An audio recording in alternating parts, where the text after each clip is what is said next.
ये भी front end के लिए ही यूज होता है, लेकिन जो बेसिक सी चीज आनी चाहिए वो है HTML, CSS और जावास्क्रिप्ट।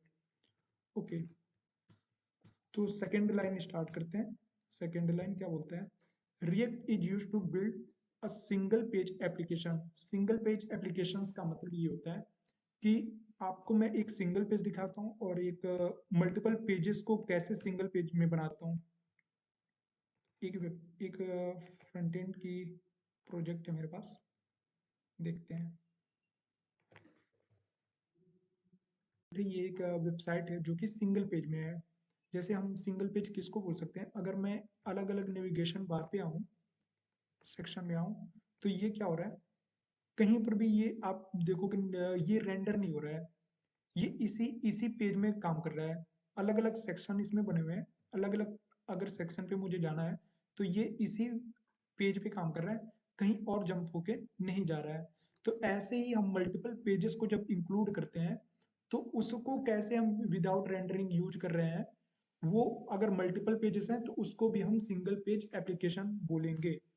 फॉर एग्जाम्पल ये जो बोल रहा है कि React is use to build single page application, तो इसका एक एग्जाम्पल देखते हैं जिसमें मल्टीपल पेजेस होंगे और वो वर्क करेगा as a single page application. तो इसका बेस्ट एग्जाम्पल है यूट्यूब। यूट्यूब से चेक करते हैं।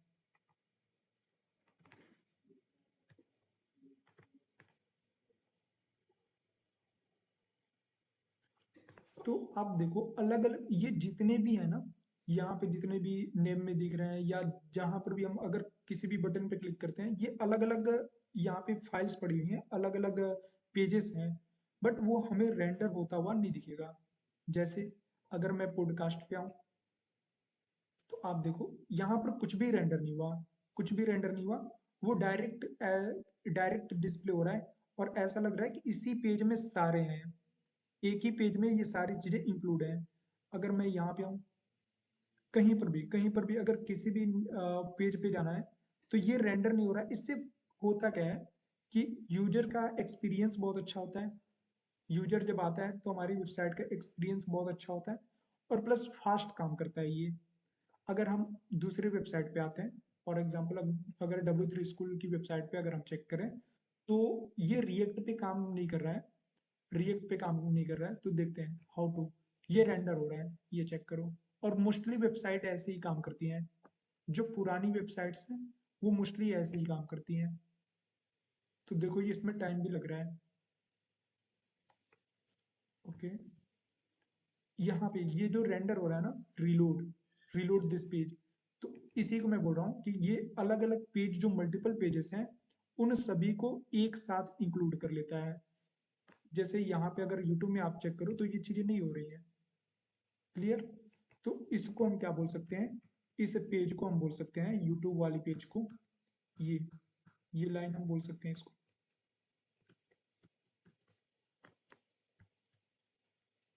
रिएक्ट। ओके, तो ये लाइन हम बोल सकते हैं React is use to build single page application.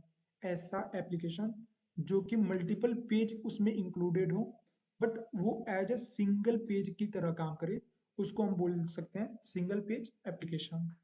ठीक, और फिर तीसरा बोल रहा है React allow us to create reusable UI component. Reusable दो चीजें उसमें इसमें इंक्लूड हुई हैं, रीयूजेबल यूआई कंपोनेंट्स। तो रीयूजेबल क्या होता है, रीयूजेबल होता है कि जो चीजें हम दोबारा से यूज कर पाए। यूआई क्या होता है, यूजर इंटरफेस, जो कि मैंने अभी बताया कि जो चीजें हम देख पा रहे हैं वो। कंपोनेंट्स क्या होते हैं, तो रिएक्ट में बहुत पॉपुलर चीज है ये कंपोनेंट्स। कंपोनेंट्स का मतलब होता है कि एक टास्क का मतलब अगर मुझे नेविगेशन बार बनाना है तो नेव का कंपोनेंट बनाते हैं। अगर बटन्स बनाने हैं तो उसके लिए अलग कंपोनेंट्स होते हैं। होम सेक्शन बनाना है उसके लिए अलग कंपोनेंट्स में हम बना सकते हैं। और यही फीचर है रिएक्ट जेएस का कि सारे सारे सेक्शन और सारे पेजेस के लिए हम अलग अलग कंपोनेंट्स में बना के उसको रख सकते हैं। फायदा क्या होता है, फायदा ये है कि उस चीज को डिबग करना आसान होता है। डिबग करना आसान होता है। अगर मैं आपको प्रैक्टिकली दिखा दूं, VS कोड में आते हैं, एक बार चेक करते हैं मैं क्या बोल रहा हूँ। एक रिएक्ट का एप्लीकेशन है, ये चेक कर। तो ये है कंपोनेंट्स। अब यहाँ पे आप नाम कुछ भी रख सकते हो, अभी कंफ्यूजन नहीं होना है इसमें।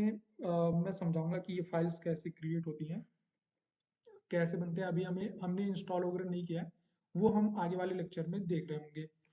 अगर मैं दिखाऊं इसमें कंपोनेंट्स, कंपोनेंट्स में about JSX, cards JSX, ice JSX, features, footer, और फिर लैंडिंग, मार्क्यू, ये सारे ना सारे कंपोनेंट है। कंपोनेंट का मतलब ये हो गया कि टास्क, अलग अलग टास्क हैं ये।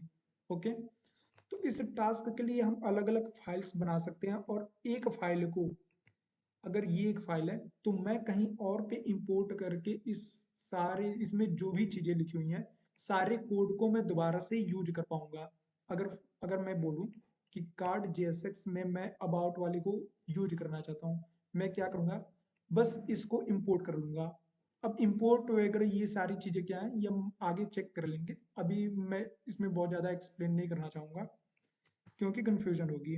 ठीक है, तो ये दोबारा इस कंपोनेंट को दोबारा यूज कर पाना, इस कोड को दोबारा यूज कर पाना, उसी को हम बोलते हैं रीयूजेबल UI कंपोनेंट्स। ठीक है, अब सिर्फ UI नहीं होता है, उसमें बैकएंड के भी कोड हम यूज कर सकते हैं, बट अभी फिलहाल के लिए रिएक्ट के लिए बात कर रहा है, इसलिए हम UI, UI का मतलब वही फ्रंट एंड यूजर इंटरफेस।